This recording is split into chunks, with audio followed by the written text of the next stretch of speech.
Si vous déchargez régulièrement une batterie sans jamais la recharger pleinement, elle finit par s'épuiser. Dans cet épisode, on va parler du REDS, ce syndrome qui peut toucher autant les sportifs que les sportives et dont l'origine se trouve dans un déficit énergétique chronique. Un déséquilibre répété entre les apports énergétiques et les dépenses qui progressivement poussent l'organisme à l'épuisement et au dérèglement de nombreuses fonctions physiologiques essentielles à la santé des athlètes. Dans ce Scientific Day, je vous présente ce que le meilleur de la littérature scientifique récente nous a appris sur ce syndrome, ses causes, ses conséquences, comment le prévenir et comment s'en rétablir. Que vous soyez athlète, coach, kiné ou quelques professionnels de la santé autour de sportifs, cet épisode est pour vous et répondra à des questions comme qu'est-ce que le REDS, quelle est la prévalence de ce syndrome ou encore comment distinguer un REDS d'un autre problème de santé. Allez, c'est parti pour l'épisode d'aujourd'hui, Running Low, partie 1. Tout d'abord, pour commencer, qu'est-ce que c'est que le REDS ? Ces dernières années, le terme REDS a évolué, tant en termes de concept que des athlètes concernés. Le syndrome REDS, qui veut dire Relative Energy Deficiency in Sport, est une évolution du concept de triade de l'athlète féminine. À l'origine, cette triade, elle regroupe en fait 3 symptômes principaux. 1, une faible disponibilité énergétique, 2, des troubles menstruels et 3, une altération de la santé osseuse. À l'époque, cette triade concernait surtout les athlètes féminines et elle soulignait la sous-alimentation et un déséquilibre énergétique comme pouvant impacter la santé physique et hormonale des sportives uniquement. En 2014, les choses ont un petit peu évolué. En effet, le Comité international olympique a introduit le terme REDS. Il a ainsi étendu ce syndrome au-delà des 3 symptômes initiaux.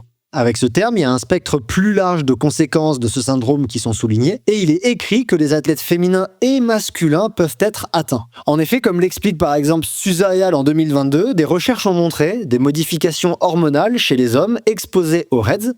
Par exemple, dans leur étude, ils ont observé une baisse de la testostérone et des déséquilibres hormonaux, comme une réduction de l'hormone lutéinisante et de la prolactine. Donc cette évolution de la triade de l'athlète féminine au REDS a permis d'élargir notre compréhension des conséquences du déficit énergétique chez tous les athlètes.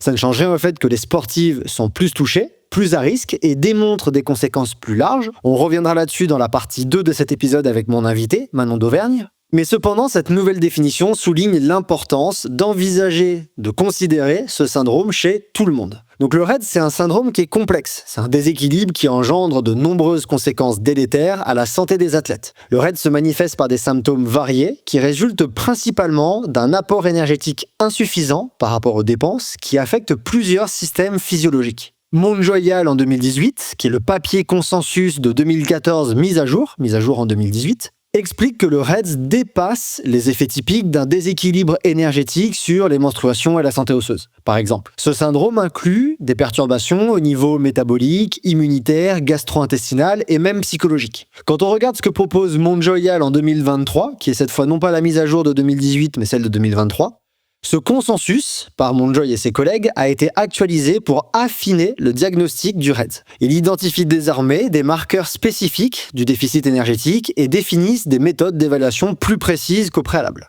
Une distinction que je trouve importante à faire dans cet épisode, en tout cas que je vous invite à faire, ça va être la différence entre le REDS et le surentraînement. Ces 2 syndromes, ces 2 problématiques du sportif présentent des symptômes communs.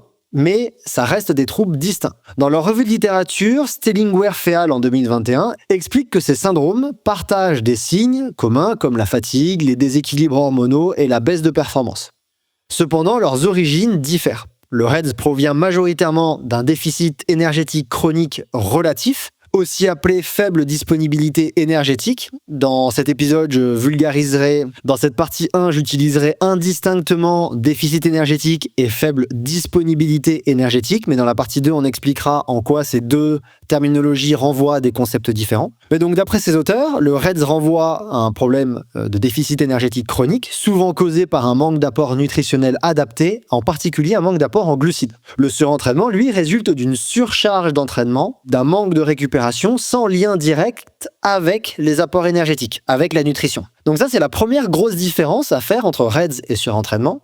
Et cette distinction, elle est pour moi essentielle pour bien orienter la prise en charge, car chaque syndrome nécessite une approche spécifique. Ici, on va parler de REDS, et dans les prochains Scientific Day à venir, dans 2 semaines, on parlera de surentraînement. Alors, la question qu'on peut se poser, c'est qui est-ce qui est touché par le REDS ? Le REDS, ça touche particulièrement les athlètes féminines, chez qui ces conséquences peuvent être plus graves et visibles. En raison de leur physiologie, les femmes sont souvent plus vulnérables aux effets de la faible disponibilité énergétique. Elles peuvent assez rapidement présenter des symptômes comme des troubles menstruels et une diminution de la santé osseuse, mais ces symptômes ne sont pas exclusifs, c'est-à-dire qu'il est possible d'être atteint d'un REDS sans, par exemple chez une femme, avoir de troubles des menstruations. Ces impacts sont assez bien documentés et ils concernent surtout les sports d'endurance, peut-être à cause de la forte dépense énergétique qu'on retrouve dans ces activités. Galland et Hall, en 2024, ont constaté que les femmes athlètes présentent un risque de REDS significatif. En regroupant les résultats de 14 études, 48,9% des 1682 athlètes analysés présentaient une faible disponibilité énergétique. Autrement dit, quasiment 50%. Dans les analyses de sous-groupes qu'ils ont réalisées, avec une analyse centrée sur les coureurs de demi-fond et de fond, il y avait 12 études là-dessus, ils montraient que 43,4% des coureurs et des coureuses de cette catégorie étaient concernés. Quand on s'intéresse à d'autres études dans cette méta-analyse de 2024 qui distinguaient les résultats selon le sexe des participants, on retrouve en fait un pourcentage équivalent d'hommes et de femmes concernés par le REDS. De plus, une analyse de sous-groupe que je trouve intéressante, parmi les 8 études qui ont spécifiquement évalué la présence du REDS chez des personnes qui étaient suspectées d'avoir un REDS, ils ont montré que 61% de ces athlètes suspectés avaient effectivement le syndrome REDS, ou en tout cas pouvaient effectivement être considérés comme atteints du REDS. Donc si on s'intéresse à ces résultats de Galland et Hall en 2024, on voit que les femmes sont souvent légèrement plus nombreuses à présenter des symptômes sévères, notamment des altérations hormonales et des fractures de stress. Cette prévalence féminine s'explique en partie par une physiologie plus sensible au déséquilibre énergétique, ce qui renforce l'importance d'une surveillance accrue dans cette population. On en reparlera avec Manon Dauvergne dans la partie 2. Mais cette analyse n'exclut pas les hommes du syndrome REDS. Si en effet ce syndrome est souvent associé aux femmes, les athlètes masculins peuvent être également touchés. Au fil des recherches, les effets du REDS sur les hommes ont été de mieux en mieux identifiés. Et par exemple, Tortzweit et al. En 2019 ont montré dans une étude menée sur des cyclistes masculins uniquement que le REDS se manifeste aussi par des symptômes hormonaux et métaboliques chez les hommes. Par exemple, ils ont observé des niveaux accrus de cortisol, une baisse de la testostérone ou encore des signes de fatigue et de sous-alimentation chez cette population de cyclistes masculins. D'ailleurs, De Souza et al. En 2022 rappellent que chez les athlètes masculins, des déséquilibres hormonaux et une faible densité osseuse peuvent être aussi des signes d'un déficit énergétique. Alors, ces symptômes sont parfois moins visibles que les troubles menstruels chez les femmes, mais ils impactent également la santé et les performances masculines. Donc on est dans un contexte où la reconnaissance croissante du REDS chez les hommes est essentielle pour assurer une prise en charge appropriée et prévenir les effets à long terme de la faible disponibilité énergétique, tant chez les sportifs que chez les sportives. Une question qu'il faut absolument se poser, ça va concerner les causes du REDS. Les origines. Qu'est-ce qui fait qu'un athlète ou une athlète va développer un REDS ? Il y a principalement 2 causes. Une qui relève plutôt de la sphère pathologique, que je vais vous présenter en premier, et une qui concerne n'importe quel athlète. Dans un premier temps, les troubles du comportement alimentaire, aussi appelés TCA, sont un facteur de risque dans le développement du REDS. Ces troubles ne sont pas systématiquement présents chez les athlètes affectés par le REDS, cependant, ils augmentent considérablement les risques de déficit énergétique chronique. Par exemple, d'après Monjo et al. En 2018 et en 2023, les 2 papiers consensus du CIO, Comité international olympique, des athlètes qui souffrent de TCA, comme la restriction alimentaire volontaire ou l'obsession du poids, sont souvent exposés à une faible disponibilité énergétique. Cette faible disponibilité va créer un déséquilibre énergétique prolongé, profond, même si la pratique sportive est modérée. Donc les TCA favorisent l'installation du REDS en compromettant la capacité de l'athlète à maintenir un apport énergétique adéquat, cohérent avec sa pratique. De manière générale, si vous souhaitez quantifier vos besoins et mieux cerner ce à quoi je fais référence quand je parle d'apport adéquat, d'apports normaux pour un sportif d'endurance, je vous renvoie aux 2 épisodes qui sont disponibles en ligne sur comment s'alimenter au quotidien quand on fait du trail. Mais en dehors des TCA, les REDS peuvent toucher en fait tout le monde. La cause la plus répandue du syndrome REDS, c'est le déficit énergétique, qu'on parle aussi plus précisément de faible disponibilité énergétique. Ce déficit énergétique, et en particulier le manque d'apport en glucides, constitue la cause principale du REDS. La littérature scientifique s'accorde sur l'importance de cet élément dans le développement du syndrome. Par exemple, la revue de Stellingwerf en 2021 insiste largement sur le rôle crucial des glucides pour la santé et la performance des athlètes d'endurance et le rôle central que ce manque d'apport jouerait dans le développement du REDS. Donc à mon sens, les pratiques comme les entraînements à jeun ou les apports insuffisants de glucides pendant les entraînements longs sont donc, d'après ces auteurs également, des comportements à risque. Mais un déficit énergétique peut exister sans ces pratiques, simplement quand les apports quotidiens et à l'effort ne sont pas suffisants par rapport aux dépenses. Si je vulgarise et dégrossis ce que je viens de vous dire, il est possible d'avoir une faible disponibilité énergétique simplement parce que, par exemple, sur une sortie longue, vous n'avez pas consommé assez de glucides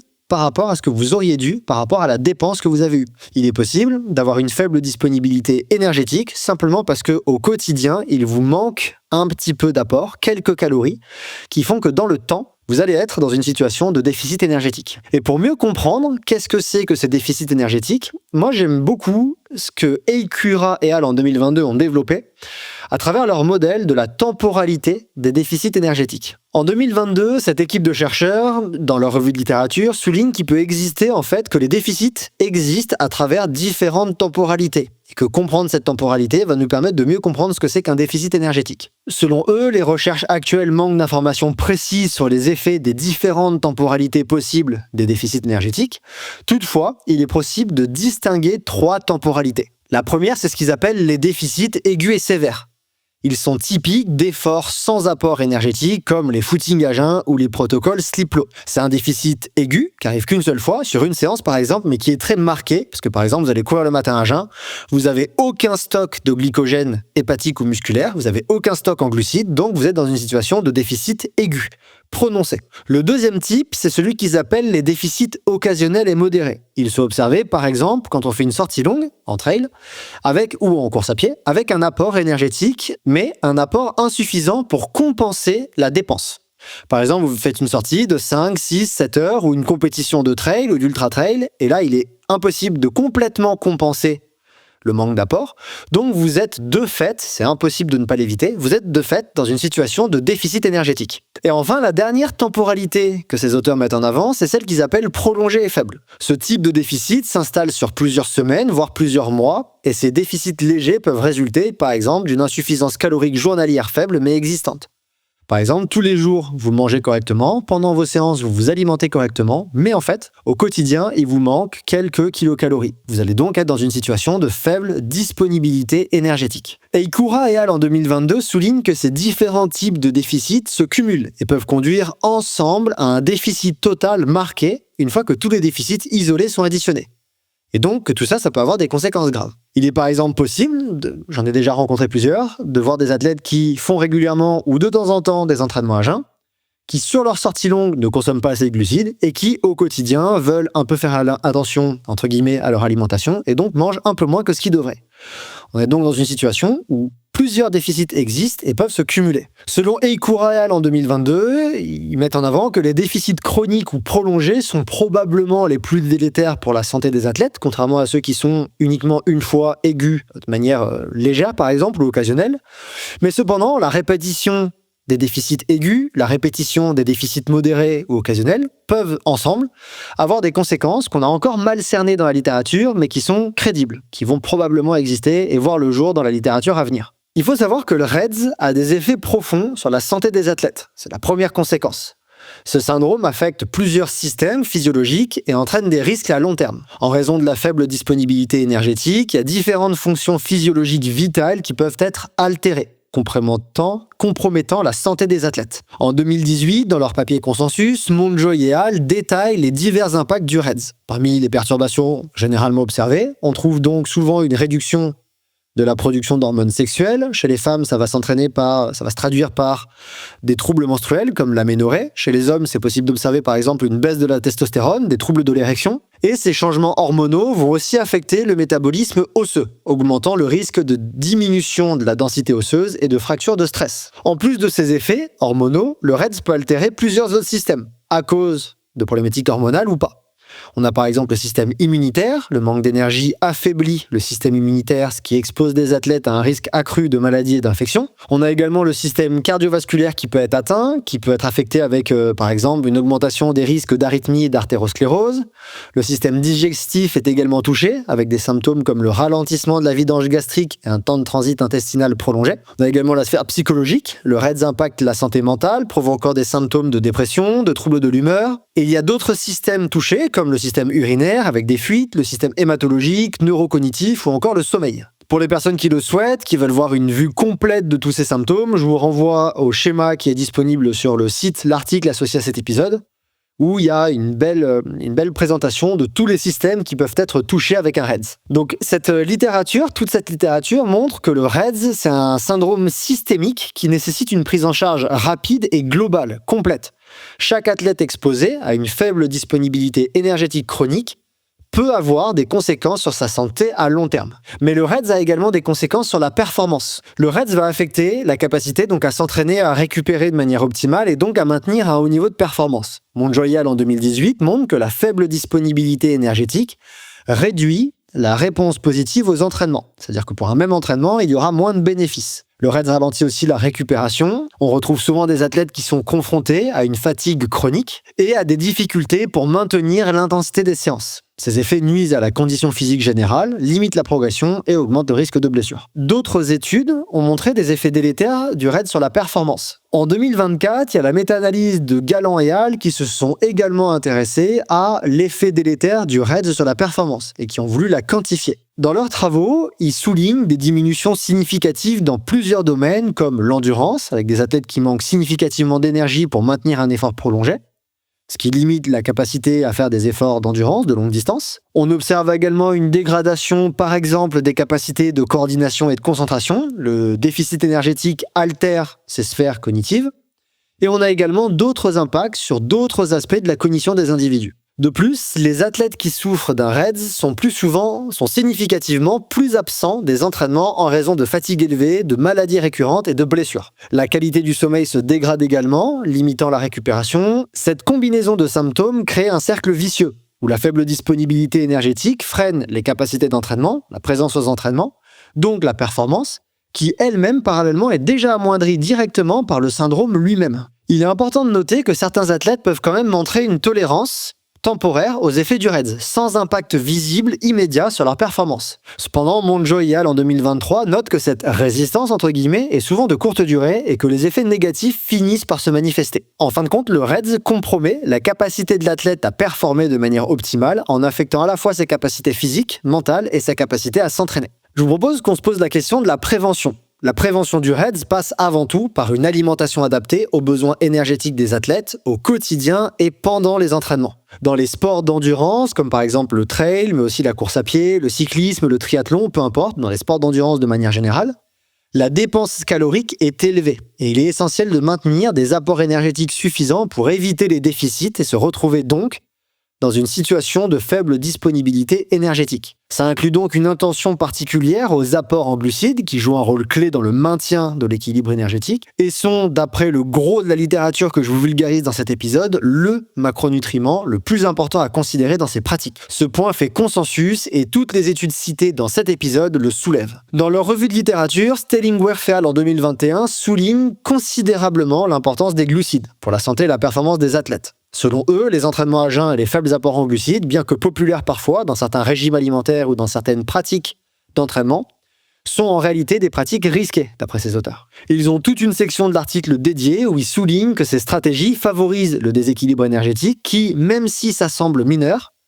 peut avoir des effets cumulés sur la santé. Donc pour réduire le risque de REDS, ces auteurs recommandent d'assurer une consommation régulière et suffisante alimentaire, mais surtout en glucides au quotidien et à l'effort. Une prévention efficace du REDS implique donc une surveillance régulière de l'apport énergétique. Les athlètes, les coachs, leurs nutritionnistes, les médecins nutritionnistes ou les diététiciens doivent être conscients des besoins spécifiques en fonction de la période d'entraînement, du volume de travail, des objectifs, Et le suivi de l'alimentation combiné à une prise en compte des symptômes physiques permet d'ajuster l'alimentation de manière proactive et donc de prévenir le REDS. La fréquence et la répartition des repas, ainsi que les collations avant et après l'entraînement, jouent donc un rôle important dans le maintien d'une bonne disponibilité énergétique. Petite pause dans cet épisode. Si ce Scientific Day vous plaît, je vous invite à aimer la vidéo, la commenter, la partager et vous abonner à ma chaîne en activant les notifications pour ne rater aucune de mes publications. Je vous invite également à vous rendre sur le site courirmieux.fr où vous retrouverez cet épisode au format article avec toutes les références scientifiques mentionnées. Si vous souhaitez que je vous accompagne durant vos entraînements, rendez-vous sur Spotify, Deezer, Apple Podcast et de nombreuses autres plateformes où vous retrouverez tous mes contenus au format podcast. Pour celles et ceux qui souhaitent suivre les coulisses de Courir Mieux, mes aventures sportives, mes entraînements et également découvrir d'autres contenus, vous pouvez me retrouver sur Instagram à @courirmieux. Et enfin, pour les plus assoiffés de connaissances, on se retrouve sur le Patreon de Courir Mieux où, contre une petite participation financière qui me soutient, vous aurez accès à des vidéos exclusives, des échanges avec ses membres et moi-même et à la possibilité de poser vos questions à mes invités. Tous les liens sont dans la description. La pause est terminée, on retourne à ce Scientific Day.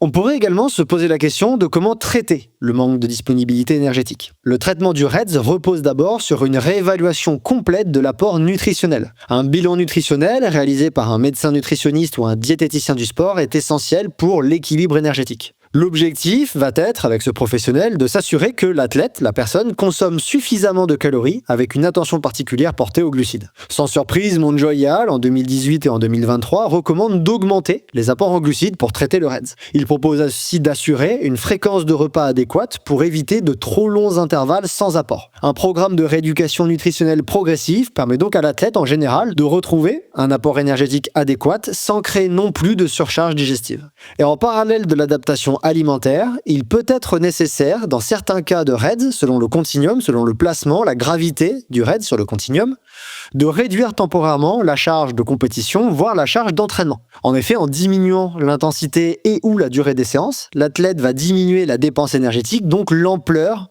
du déficit, l'ampleur de la faible disponibilité. Cette période d'allègement, elle est cruciale pour retrouver un équilibre énergétique et les coachs doivent donc travailler de concert avec les médecins et les diététiciens pour ajuster le programme d'entraînement de l'athlète en fonction de son état de santé. Dans certains cas, un suivi psychologique peut également être nécessaire. Un accompagnement peut aider et il s'adressera aux athlètes avec par exemple des comportements restrictifs autour de l'alimentation ou une relation compliquée, négative, délétère avec la performance. Il me semble également important de préciser que le traitement du REDS, c'est pas un processus ponctuel. Après les ajustements initiaux, il y a un suivi régulier qui est recommandé.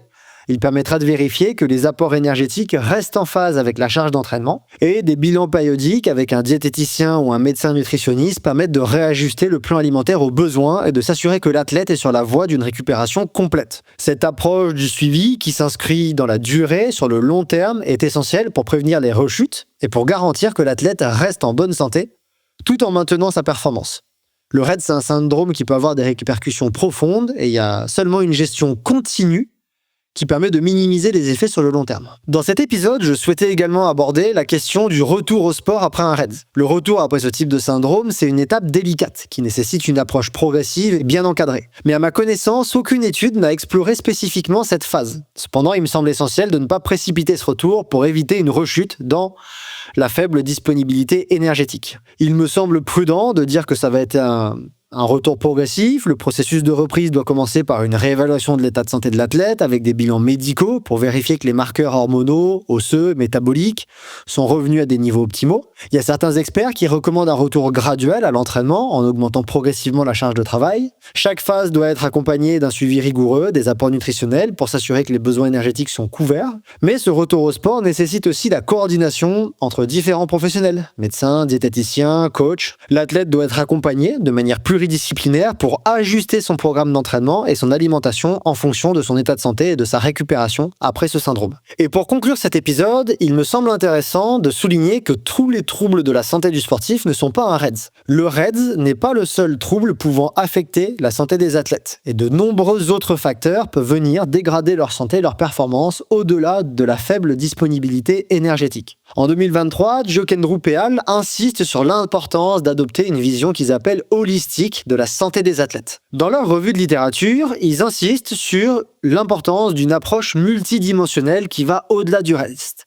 Ces auteurs veulent englober dans leur papier l'ensemble des causes possibles à une santé dégradée chez un sportif. Leur position est assez simple.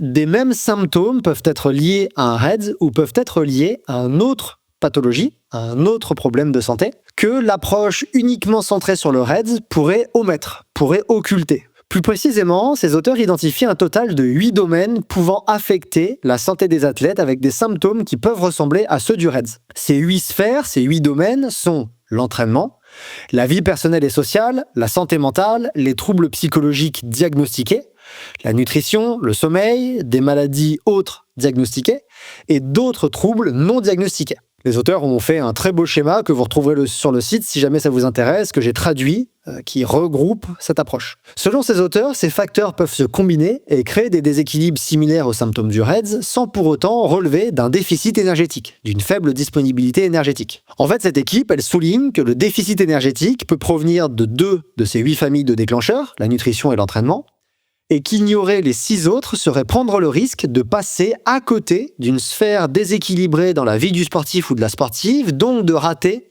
son accompagnement vers l'équilibre. Leur message clé, en fait, c'est soigner la santé globale de l'athlète. Pour analyser toutes ces familles de déclencheurs, ces chercheurs proposent l'inventaire de l'état de santé et de forme de l'athlète. Cet outil permet de se poser des questions pertinentes sur les risques d'un déséquilibre chez l'athlète. Si un risque est identifié, leur article propose vers quel professionnel se tourner, propose aussi des outils de mesure pour quantifier l'ampleur du problème et des solutions pour accompagner l'athlète. Cette approche en plusieurs étapes est résumée dans un graphique que vous retrouverez également sur le site Courir Mieux dans l'article associé à cet épisode. Et cette perspective rappelle que pour optimiser la santé et la performance des athlètes, il est essentiel d'évaluer et de prendre en charge chaque aspect de leur vie. Que ce soit la nutrition, l'accompagnement psychologique, la charge d'entraînement, une approche globale est indispensable. En fin de compte, la santé globale de l'athlète doit toujours primer, permettant ainsi de prévenir non seulement le REDS, mais d'autres troubles similaires. En conclusion, le syndrome REDS est un trouble de plus en plus reconnu dans le monde du sport, tant pour ses effets délétères sur la santé que pour son impact négatif sur la performance. Dérivé de la triade de l'athlète féminine, le REDS englobe désormais un spectre plus large de symptômes. Il peut toucher des athlètes de toutes les disciplines, mais surtout de tous les sexes. À travers les recherches récentes, il est établi que la faible disponibilité énergétique, autrement dit un déficit énergétique, joue un rôle central dans l'apparition de ce trouble. Ce dernier a des conséquences nombreuses et complexes, touchant le système hormonal, digestif, cardiovasculaire, cognitif, osseux et bien d'autres. La mise en lumière du syndrome REDS remet sur le devant de la scène l'importance, à mon sens, de surveiller l'équilibre énergétique chez les athlètes pour préserver leur bien-être. Il rappelle que les sportifs et les sportives d'endurance ont des besoins énergétiques importants que leur alimentation doit absolument couvrir au risque de conséquences graves. Tous les déficits énergétiques aigus comme les footings à jeun ou chroniques, comme les faibles apports journaliers en glucides, doivent donc à mon sens, et d'après cette littérature, être évités. Je vous en avais d'ailleurs déjà parlé dans l'article disponible sur mon site concernant les entraînements à jeun, et dans la vidéo également qui est disponible là-dessus. Concernant le traitement du REDS, il nécessite une approche pluridisciplinaire combinant une nutrition adaptée, un entraînement adapté, un suivi médical et si nécessaire, un accompagnement psychologique. Enfin, le REDS n'est qu'une des facettes des défis que rencontrent les athlètes vis-à-vis de leur santé. Une approche holistique et individualisée de leur santé permet de reconnaître l'ensemble des facteurs qui l'impactent. L'accompagnement des athlètes vers une pratique durable et respectueuse de leur corps doit être une priorité pour les athlètes, mais aussi pour leur entourage sportif, pour éviter le REDS, mais aussi pour optimiser la santé globale et la longévité sportive des coureurs. On en reparlera largement la semaine prochaine dans la partie 2 avec mon invité Manon d'Auvergne. Et quant à moi, je voulais conclure cet épisode avec un message, pas coup de poing, pas coup de gueule, mais que j'estime important et que j'aimerais voir avoir un impact.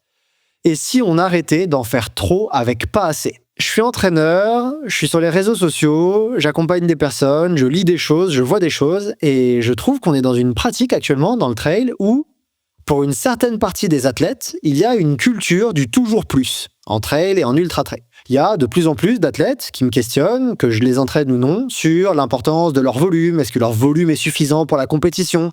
Est-ce qu'ils en font assez? Est-ce qu'ils pourraient en faire plus? Et moi, je trouve ça questionnable. D'une part, ça veut dire en faire de plus en plus. Par exemple, faire encore plus de volume pour atteindre un objectif. Alors que quand on regarde la littérature sur le sujet, je ferai peut-être un épisode là-dessus, un de ces quatre, il y a quasiment aucune corrélation entre le volume d'entraînement et la performance, voire aucune. Il y a même des travaux qui ont montré que la corrélation est complètement nulle. Il n'y a aucune relation entre le volume d'entraînement et la performance sur un trail court et même sur un ultra-trail. Parallèlement, je vous en avais déjà parlé dans d'autres épisodes, on voit apparaître beaucoup de méthodes d'entraînement qui, elles aussi, favorisent d'énormes volumes, beaucoup d'intensité. Je prends l'exemple, là, par exemple, pendant quelques années, c'est en train de changer un petit peu, je trouve, de l'importance qui a été donnée au double seuil, à la méthode norvégienne, avec des entraînements, quand on fait du seuil, par exemple, qui peuvent, 2 fois par jour, qui peuvent amener à des énormes volumes d'intensité légèrement sous-maximale. Mais histoire, pour moi, c'est un petit peu comme ça que je le vois, de lutter contre une peur du manque de volume, parce qu'on sait que les méthodes norvégiennes et les doubles seuils n'apportent pas spécialement de bénéfices sur la performance. Moi, j'ai l'impression que c'est vraiment pratiqué pour se rassurer dans un but d'accumuler beaucoup de temps à une intensité un petit peu élevée et donc faire du volume, encore plus. Et parallèlement, on a également des personnes qui vont vulgariser, propager, recommander les entraînements à jeun, des entraînements avec des faibles apports pendant une sortie, par exemple, ou voir des protocoles plus engagés, le train low, le sleep low, qui ont vraiment pour but d'épuiser les réserves de glycogène, puis d'aller s'entraîner là-dessus. Et en fait, tout ça, ça me questionne. J'ai l'impression qu'on veut toujours en faire plus, toujours en faire trop, avec de moins en moins. Je pense qu'il y a une importance de revenir à une approche, pour la plupart des athlètes, pour la grande majorité, voire même pour certains élites, de revenir à une approche plus raisonnée de l'entraînement, plus préservatrice, plus réfléchie. On sait que le volume, c'est pas ça qui vous aidera tant que ça. Le volume de manière générale, c'est pas tant ça qui vous aidera à finir un trail court ou un ultra trail. Encore faut-il que ce volume soit intelligent. On sait que le temps passé à haute intensité ou légèrement sous-maximal, il n'y a pas besoin d'énormes volumes pour voir des bénéfices significatifs. Et que ces méthodes, comme la méthode norvégienne, qui insiste sur une grosse quantité d'entraînement au seuil, sont pas non plus celles qui déclenchent le plus de bénéfices, le plus d'adaptation. Donc moi, je trouve ça intéressant de mettre là, d'appuyer sur l'importance de revenir à une pratique qui est plus raisonnée, qui est plus préservatrice, de faire les choses de manière cohérente, non pas avec son niveau, mais avec sa vie, avec ses objectifs, et de rester dans une démarche qui préserve la santé, tout en recherchant la performance. Et j'ai aucun souci avec ça. J'aime m'entraîner, j'aime la compétition, j'aime le progrès, j'aime les défis, il n'y a pas de problème. Mais on peut atteindre ce niveau de performance, ces défis, on peut atteindre ces progrès avec une approche plus raisonnée, sans chercher à en faire trop et avec de moins en moins de ressources. Je trouve ça également important d'accorder du temps aux sphères qu'on oublie parfois dans l'entraînement, dans les progrès, à savoir la récupération et l'alimentation. Pour moi, par exemple, l'augmentation du volume n'est intéressante que si la récupération le permet, c'est-à-dire qu'on augmente le volume d'entraînement uniquement si le temps dédié à la récupération augmente. Sinon, le volume d'entraînement ne doit pas augmenter, il doit être adapté à la vie de l'athlète. Le volume doit être adapté à la récupération, pas à la compétition qu'on va faire. Je peux vous prendre des exemples de personnes que j'ai entraînées ou de personnes qu'on connaît qui ont terminé des ultra-trails en plutôt bon état avec des volumes d'entraînement qui peuvent être considérés comme relativement bas, comme 3 à 5 heures d'entraînement par semaine. Donc je trouve important de remettre un accent sur se préserver, faire attention à sa santé, s'entraîner intelligemment, un peu mettre de côté ces pratiques qui se veulent extrêmes et qui en plus n'apportent que très peu de bénéfices, et donc d'adopter des comportements qui sont plutôt protecteurs, tout en restant dans une recherche de progrès et de prise de plaisir. Arrêtons d'en faire toujours plus avec toujours de moins en moins. Et je suis sûr que les progrès seront au rendez-vous, ainsi que le plaisir et l'équilibre, santé et performance. C'était le petit message que je souhaitais discuter pour terminer cet épisode. Je vous donne donc rendez-vous très bientôt dans la partie 2 avec mon invité. Et d'ici là, entraînez-vous bien et prenez soin de vous. Voilà, c'est tout pour cet épisode. J'espère qu'il vous a aidé, éclairé, guidé vers des réponses, inspiré ou simplement diverti. Il a été rendu possible grâce au soutien de mon partenaire nutrition Fort Endurance, qui propose une large gamme d'excellents produits de nutrition sportive, comme des gels énergétiques, des boissons sportives et des bars. Personnellement, je vous recommande le Endurance Energy Unit Gel, saveur citron, et le Energy Unit Drink, saveur pastèque, qui en plus d'être bons, ont une composition cohérente avec la littérature scientifique. Si vous souhaitez utiliser les mêmes produits que moi pour vos entraînements et vos courses, ou d'autres, je vous invite à vous rendre sur fortendurance.fr. Le lien est dans la description. Quant à moi, je vous dis à très bientôt pour un nouvel épisode, et n'oubliez pas que selon Edward Deming, sans donner à l'appui, nous ne sommes qu'une personne de plus avec une opinion.